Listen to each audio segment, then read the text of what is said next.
আসসালামু আলাইকুম প্রিয় বন্ধুরা, কেমন আছেন সবাই? আশা করি সবাই ভালো আছেন। আল্লাহর রহমতে আমি অনেক ভালো আছি। তো দেখেন, আজকে আমি বানাবো ফুচকা। তো আমার মতো ফুচকা খেতে কে কে পছন্দ করেন প্লিজ কমেন্ট সেকশনে জানিয়ে যাবেন।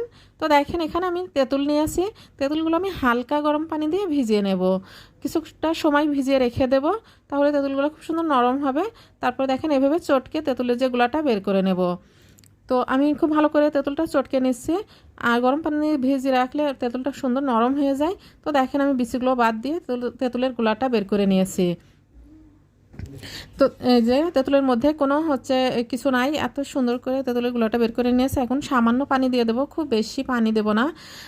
এখন দিয়ে দেবো হাফ চামচ মরিচের গুঁড়া, হাফ চামচ চিলি ফ্লেক্স, আর হাফ চামচ বিট লবণ। দিয়ে দেবো চাট মশলা 1 চামচ, আর দিয়ে দেবো 2 চামচ চিনি।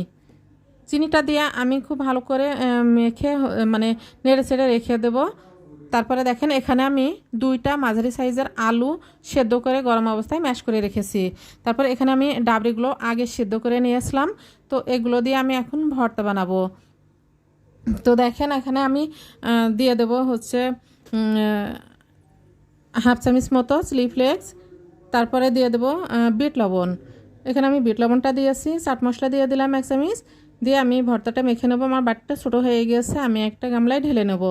তো দেখেন, আজকে আমি বাজারের কেনা ফুচকা দিয়ে ফুচকাটা ভেজে নেব। তো আমি তেলের মধ্যে দিয়ে দিয়েছি ফুচকাগুলো আমি ভালো করে ভেজে নেব। ভাজা হয়ে গেলে আমি ফুচকাগুলো উঠিয়ে নেব। যারা আমার মতো ফুচকা খেতে পছন্দ করেন, সত্যি তাদেরকে আমি অনেক মিস করছি। আমার কিছু প্রিয় মানুষ আছে, তাদেরকে আমি অনেক মিস করছি। তো দেখেন, আমি ফুচকাগুলো ভেজে নিয়েছি। ফুচকাগুলো আমার ভাজা হয়ে গিয়েছে।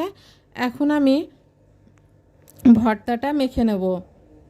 তো এখানে আমি দিয়ে দিলাম কাঁচা পেঁয়াজ আর ধনেপাতা কুচি দিয়েছি, কাঁচা মরিচ কুচি দিয়ে আমি একটু ভর্তাটা মেখে সাইডে রেখে দেব।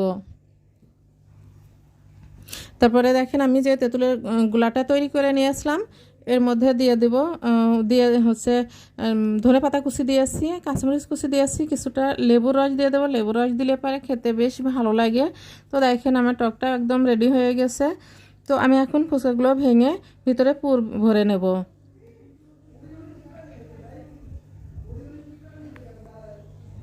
পুরে ভরা ফুচকা আর টক দিয়ে টইটুম্বুর, এখন শুধুই খাবার পালা। সো বন্ধুরা, আপনাদেরকে আমি অসংখ্য অসংখ্য ধন্যবাদ জানাতে চাই যারা আমাকে ভালোবেসে আমার চ্যানেলের পাশে আছেন। সবাই ভালো থাকেন, সুস্থ থাকেন। আল্লাহ হাফেজ।